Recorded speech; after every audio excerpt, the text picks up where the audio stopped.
So this is probably the first Thursday live. It's been pretty interesting, the insights that have come up. A series of videos around verification, recontextualization, and the truth about thoughts, the nature of the suggesting machine, the predictor. It does seem pretty interesting how relationship seems to factor into all this pretty intimately. And so that could be something that we explore today, is the nature of relationship, how relationship is an entirely subjective experience leaning toward perception, interpretation, assumption of subject, and the pointing to object. So all of these things are pretty interesting. There's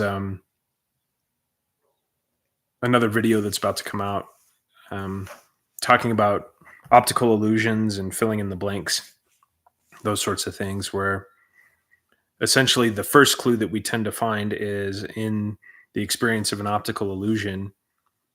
The mind will essentially attempt to fill in a blank. It'll attempt to basically create some kind of prediction. So regardless of what the optical illusion is, it's essentially predicting what is essentially missing with what the eyes are seeing.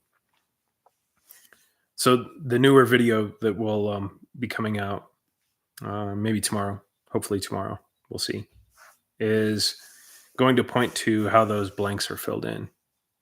And it's not just in the visual field, of course, it's in theme where all of these particular blanks are filled in. For instance, when we're creating a narrative, one of my favorite explorations that I've been encountering this week has been, I wonder what they're thinking.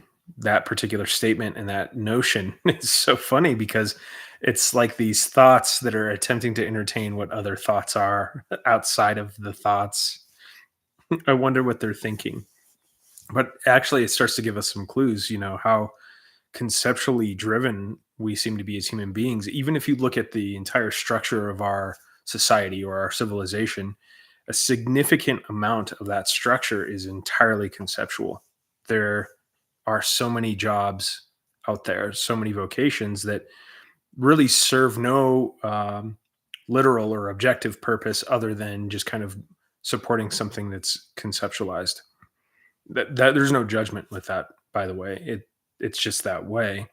Although it is interesting to see how many jobs are just surrounding something conceptual and don't really produce anything fundamental. The essence of what is that other person thinking is kind of part of that.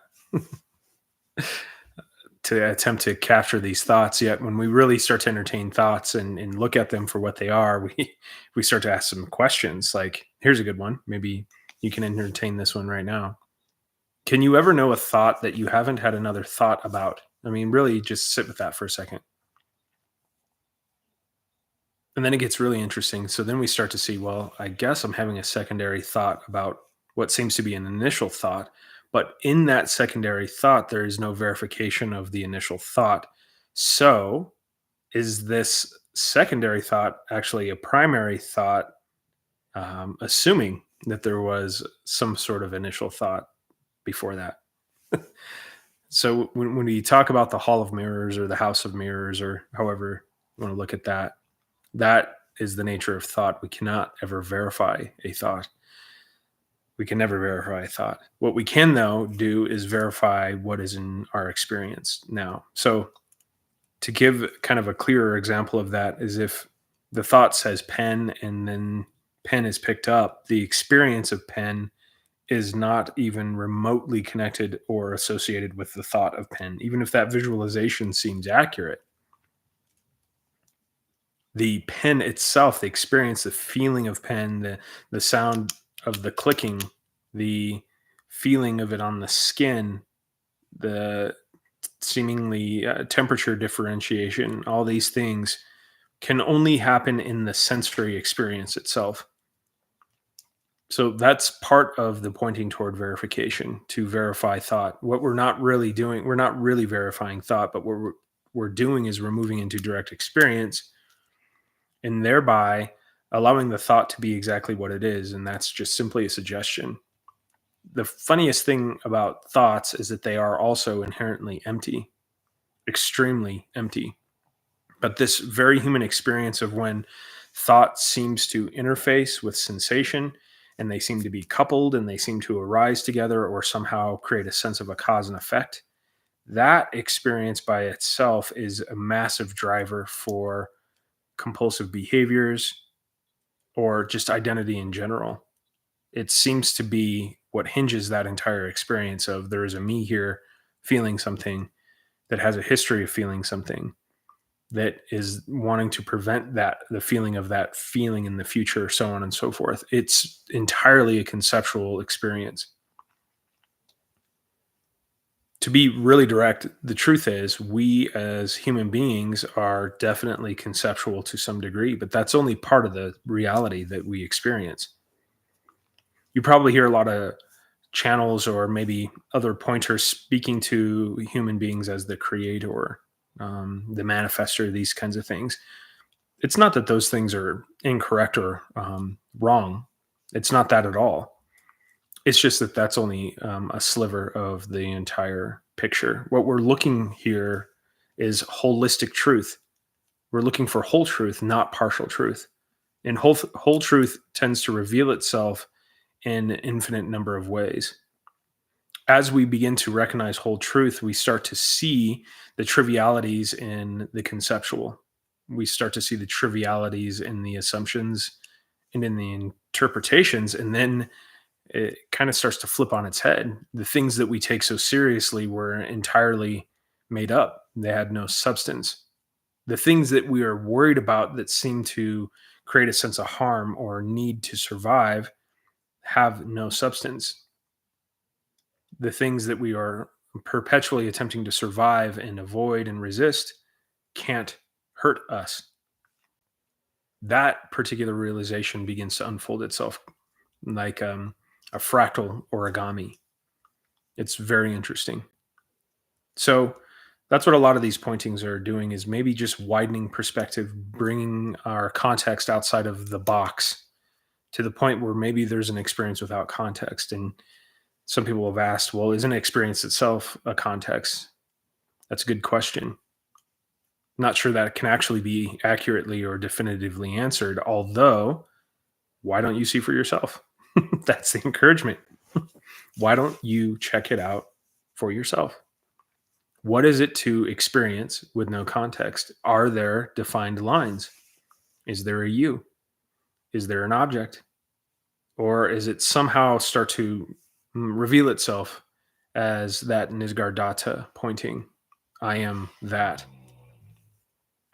It seems to go this direction. When we merge with what is being experienced in a very, maybe we can call it personal or intimate way, these sensations, when we completely come in contact with those experiences, a realization seems to occur along the lines of, I am what I feel. And then it gets interesting. Well, if I am what I feel, is there an I that's feeling it all? Those lines become blurred. And then from that particular experience, something else begins to spill over. The best way to describe it is like a tipping point, or maybe the dam breaks, so to speak. In other words, metaphorically looking at a river that's building up to a point, pushing against a dam. And if that dam completely shatters, is there any kind of separation at all? Is there is there anything blocking at all? And it seems like that spilling over from I am what I feel quickly and pretty effortlessly seems to become I am what I experience. And I'm making these statements, of course, loosely. These aren't necessarily conclusions. It just seems to be a realization. And once again, if I am what I experience, is there an I in the experience itself? This is kind of back to that pointing of subject and object. The observer the subject, the object of experience. As those particular things begin to lose their sense of solidity, they become more liquid, they become more fluid. There isn't a hard line, a hard boundary, a hard separation. It seems like this is what occurs. And the merging of subject and object means there is no object, no subject. I had a really good conversation with Frank Yang a while ago, and he mentioned something about appointing with something along the lines of, I am every object. Of course you are, because the object is the experience. And if you are experience, is there an I there at all? Is there a point of reference? Is there a center of consciousness? These are kind of good questions. I mean, not good as in better or worse, but good as in definitely start to spark a sense of curiosity, which, as mentioned probably before, is extremely crucial here. Curiosity seems to be the force of innocence. Innocence in its dynamic motion is curiosity. We could say it that way. And then we have all these other aspects of authenticity that arise. With curiosity seems to come courage, intuition, creativity, even sexuality, which seems to be rolled into creativity, freedom of expression, selfless giving. The selfless giving is often misunderstood because it always seems to kind of take a form of object. For instance, I must give people money or I must give them time. That's not necessarily the most fundamental or purest form of selfless giving. Selfless giving in its purest form is just absolute openness, vulnerability, receptivity, sharing, nothing hidden, all revealed, nakedness, however you want to word that. Words are funny this way. In this realm, it's so fun to play with words because words become malleable, just like all experience, like a liquid, like a fluid. And they can be played with or structured in certain ways that maybe bring a pointing home for someone, even though in reality, all of us are saying the same thing over and over and over in just a different variety of ways. And sometimes we hone in on what seems to be like a specific aspect of something, but the pointing is still the same. We are pointing to the moon, and the moon is right here. It's felt. That's your gate. That's your gateless gate, as they say. So it's kind of funny to sit on these lives and just let intuition speak because never have any clue on where it's going to go. The questions can help. It does seem to kind of like guide and divert a little bit, although it's just so interesting because in this very instant, there is no idea what has come out of this mouth. No idea. Hopefully it's something that resonates with you. Who knows? All right. Jade's here. Nice to see you, Jade.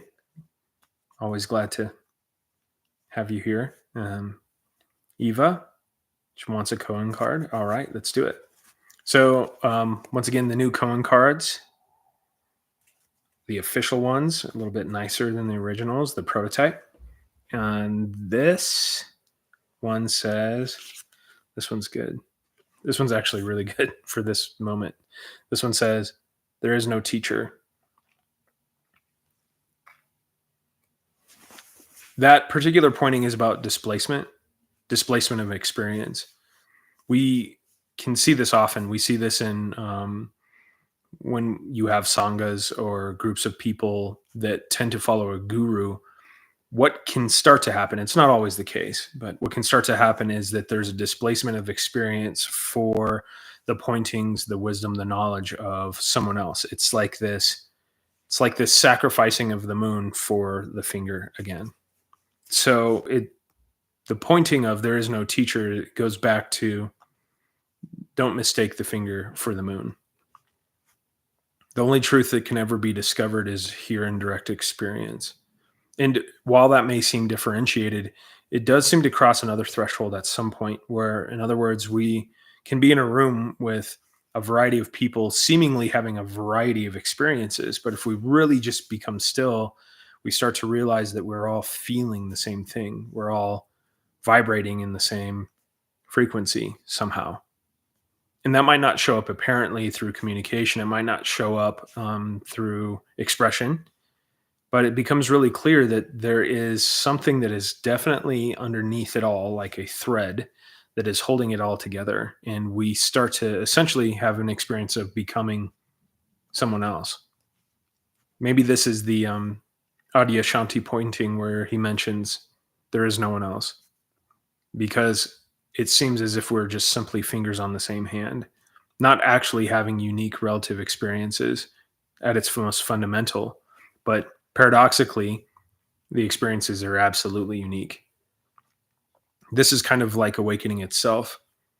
A lot of people will displace their experience of awakening for the story that they've heard or for someone else's experience because this experience doesn't seem to match with their experience. The trick here is the objectification of the experience.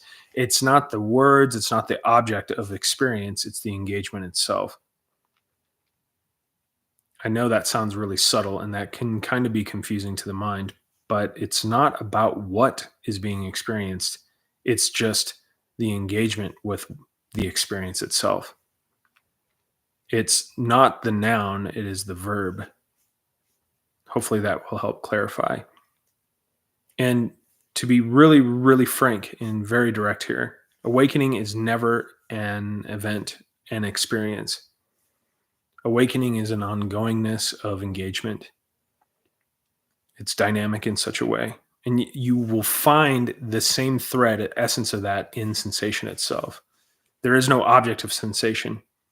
The more time we settle and sit with what is felt in the body, we start to realize that there is nothing permanent there. It's like a liquid energy. It's something that we really cannot put our finger on.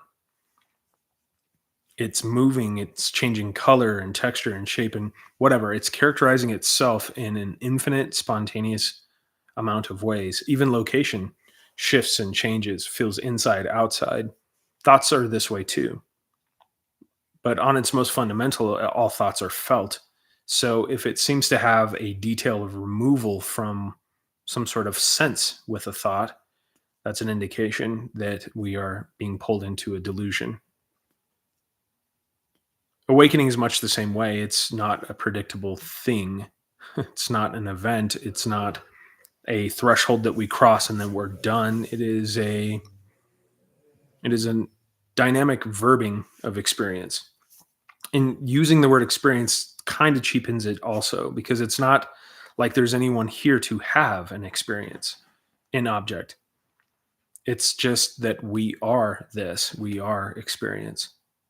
And for some reason, it seems like the more we confer with these mysterious unknowns, these experiences that maybe we can't quite put our finger on, or that seem to arise and fall or come and go, we start to realize a gap in all of it, that really it's just a vastness of space. It's an infinite, limitless, boundless, unknowable, unbound experience, but not quite an experience. It's hard to describe. It's hard to speak about. But one thing that has been known after doing thousands of sessions is everyone knows this regardless of where they seem to be on the path or where they think they are on the path. Everyone knows this. It is fundamental for all of us. And it starts to become clear that it's fundamental for all life. We just know it somehow. It's not a knowing in the classical way where we're able to compare and contrast to something else, but it is just an absolute clarity of thisness. So going back to there is no teacher, the pointing here is the teacher or the pointer is just someone who might help invite some resonance, might help invite some curiosity, or somehow bring about some sense of courage or engagement. But the only discoveries that can ever occur or ever seem to occur are right here in this experience. So that pointing is really more about the pointing of that there is no teacher, is about always examine what seems to be true and don't ever conclude. If there is a conclusion, let the mind conclude, but that doesn't mean we stop engagement. It's interesting this way. We find a paradox in thought.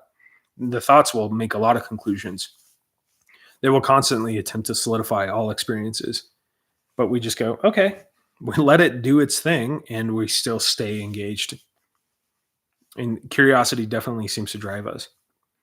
When we've kind of transcended perceptually from the thought layer, let's say, for the stickiness of thought, moving beyond the purely conceptual into what seems to be a tangible, solid reality of experience, then we tend to kind of dig in there too. We tend to start examining what seems to be solid in a way that we start to realize that maybe this isn't so solid after all. Maybe there isn't such a separate object there after all. That's kind of the point. It's to get the ball rolling or get the momentum moving, so to speak. For most human beings, especially those who are watching this channel or even watching Angelo's or anybody's channel, it seems like that first step, there's still a limbo there. In other words, there still seems to be a lamination with thought. What we're looking at here is equanimity, where thoughts and all other senses are on equal footing. And for some reason, it's like when I was a kid, I used to watch this cartoon called Captain Planet. I'm not sure why this is coming up.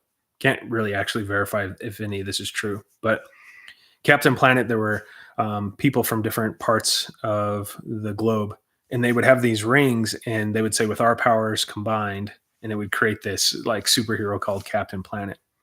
It seems to be kind of like that. When we are on an absolute equanimous experience with senses, then it begins to arise. We start to recognize a singular sense or a pervasive sense or a one sense. That piece right there is kind of where these pointings are going.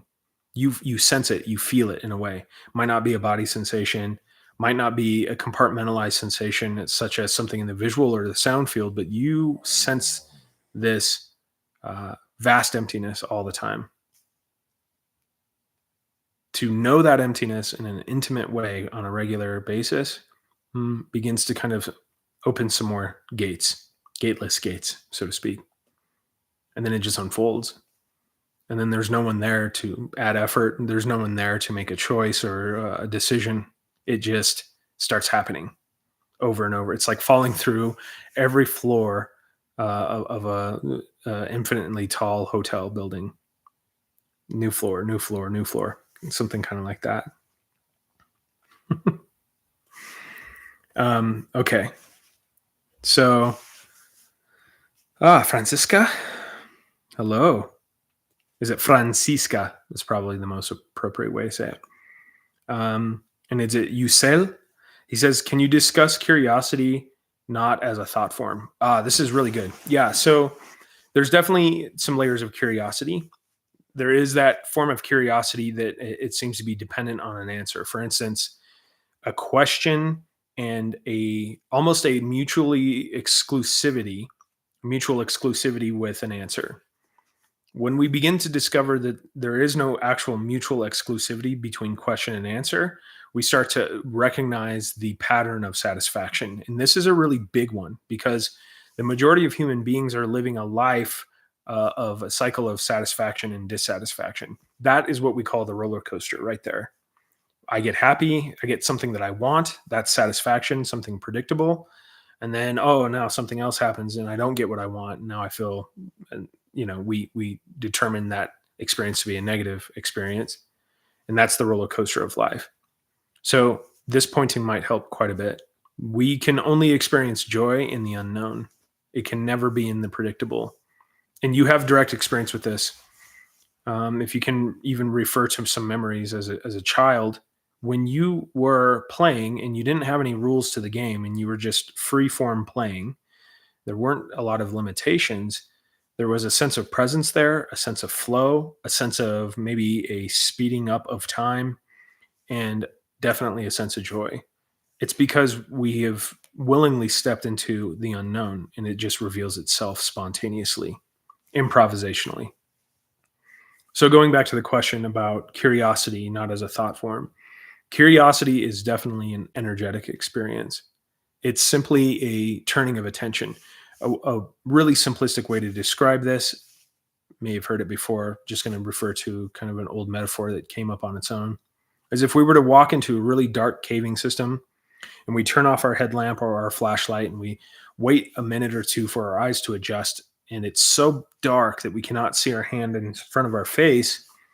If we suddenly see like a strobing green light, who knows what it is, but maybe over here on the ceiling of the cave, our attention is immediately going to move to that.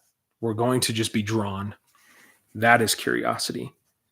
So I guess a way to describe curiosity is the natural drawing of attention. And what you will start to realize is that attention is constantly, perpetually being drawn, sometimes in a rapid sense of separation, like popcorn, like do. It's happening like that all the time. Other times in very slow waves or just a singular experience of where it's being drawn. But it tends to feel, it has a feeling. Curiosity definitely has a feeling. It tends to feel like it has a force, something akin to gravity, like it's pulling us in. The more we can come in contact with that particular experience, the more effortless this becomes, because attention is always drawing us to where there is obscuration. It's strange this way, but whatever seems to be standing out, attention is drawing us there. Then if we have a secondary response, a reaction, or we start to refer to the reflective nature of thought, we might enter into a form of resistance.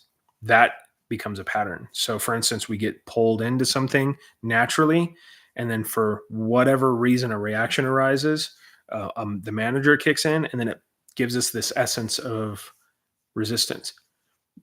This is even what's more interesting, is that the object that attention seems to be drawn to is actually irrelevant. It's not ever about the object. It's about the engagement or disengagement. That's it. And it gets even stranger from there. We start to realize that we cannot actually be disengaged from anything. So that experience is in itself of resistance is a hall of mirrors. It's some kind of meta experience of something that actually cannot be occurring. We're being drawn and there's no actual agency around it. In the meantime, as attention seems to go, we can consider it like a flashlight. We have a flashlight of attention. And wherever we are shining the light, there seems to be agency there. That's okay if that's the experience for now. Keep playing with that experience. If the flashlight of attention can be with thought, where else can the flashlight of attention be? And when thought is noticed, can that attention be turned somewhere else? And this is what begins to happen. We start to experience an oscillation. A flashlight here, and then now I'm with sensation or something visceral, something that's apparently present. And then thoughts come again, and then I'm shining my light there, and then I'm shining it back. And we continue oscillating. And as we do so, we start to realize it's not what the light seems to be shining on, it's the shining altogether. And before we realize it, that oscillation seems to increase in frequency until it seems to like suddenly freeze. Something like spinning a coin on a tabletop. And once that coin begins to flatten out and roll around on its edge, it speeds up, it goes, and then it just stops. It's kind of like that. So if you're in an experience of oscillation, keep oscillating, keep moving from thought to sensation and thought to sensation as often as it arises. And you will soon realize that all of a sudden you don't need the flashlight, that somehow the lights are all on and everything is simultaneously seen, both sensation, thought, something else, something else, something else, to the point where it's this absolute width of attention. So the feeling of curiosity doesn't actually have agency. We cannot force ourselves to become curious, but we already naturally are. And it's to come into contact with that curiosity. And sometimes what you'll realize is it's not really about the satisfaction of that curiosity. It's not about discovering an answer to a question. It's about the engagement along the way. We actually don't want to be done. We don't want an answer. If you sit with that aspect of satisfaction, what you'll start to realize is that which is satisfying is simultaneously painful because it's like some kind of ending to experience. It's the exploration. I mean, I know this is a cliche at this point, but it really is this way. There is no destination. It's all journey. It's all the verbing. It's all what's on the way. It's not about where we seem to be heading. It's not that object. It's the engagement. It's the gap between objects, the gap between experiences, the gap between thoughts and sensations, the gap between thoughts, the gap between sensations, the gap in objects. There's a gap. That's what it is.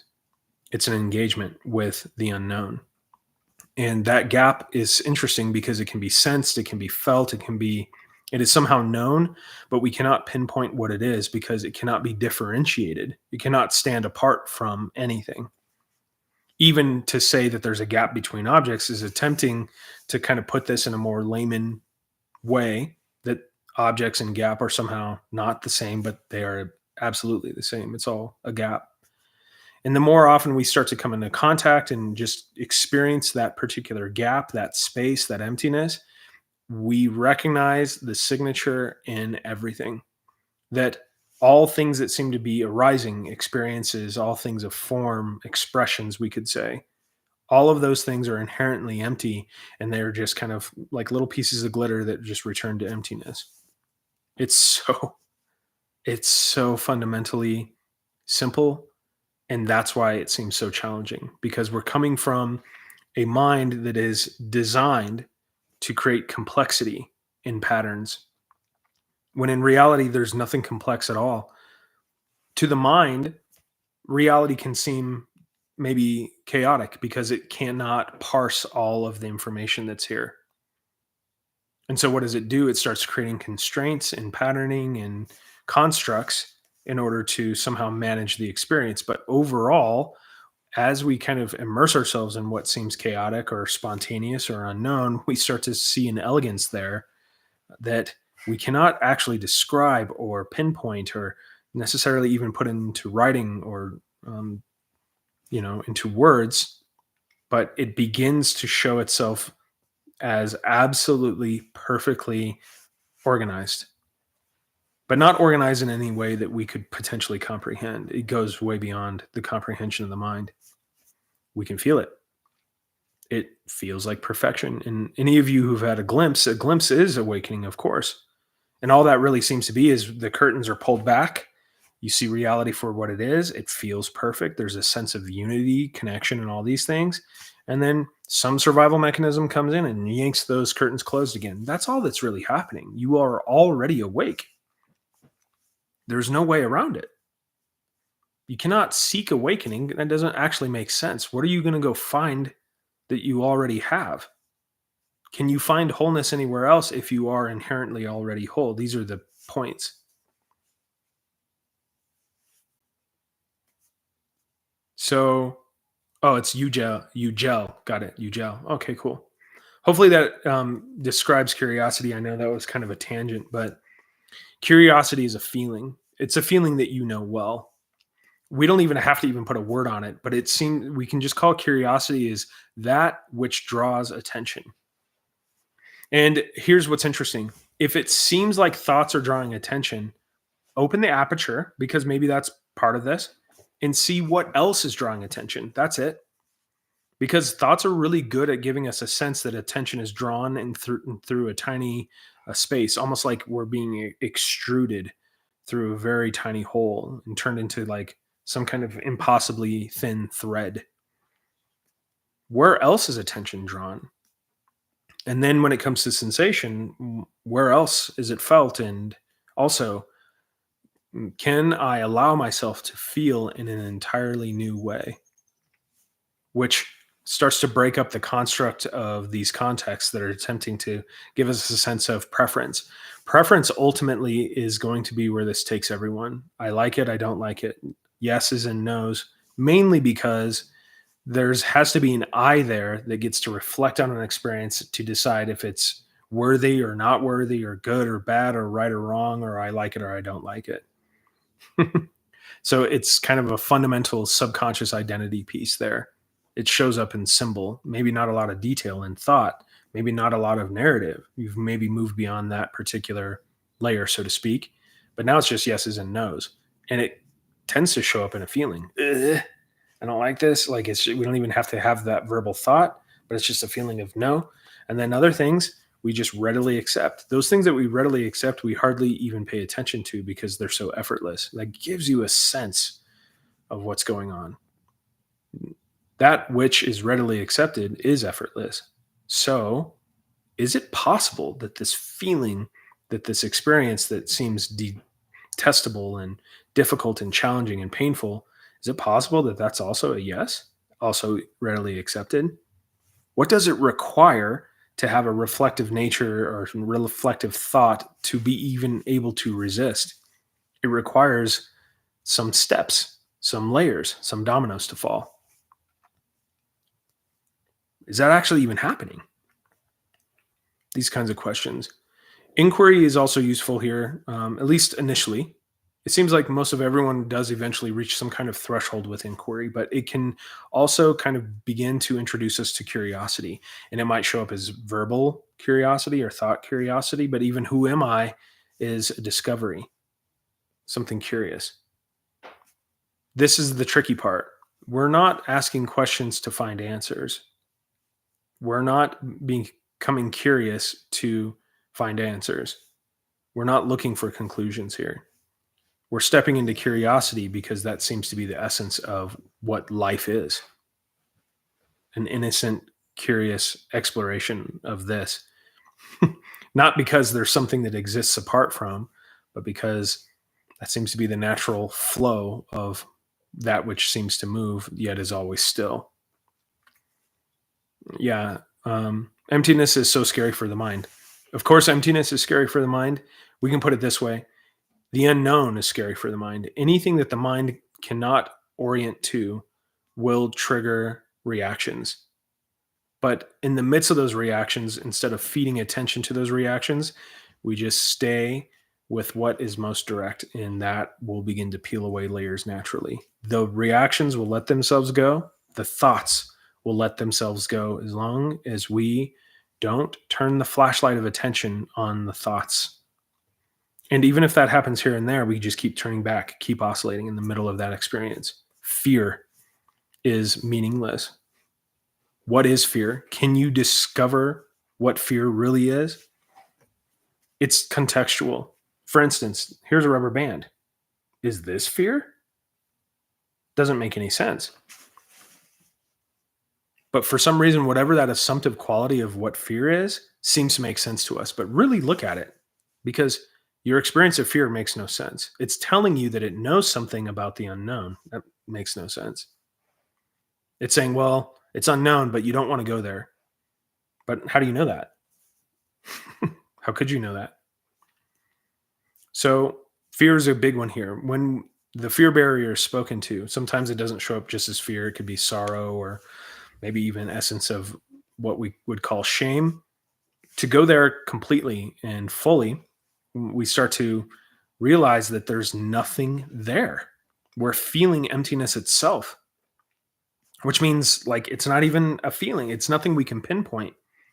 But this also gives us some clues around sensations. Because sensations are absolutely formless, they are unknowable.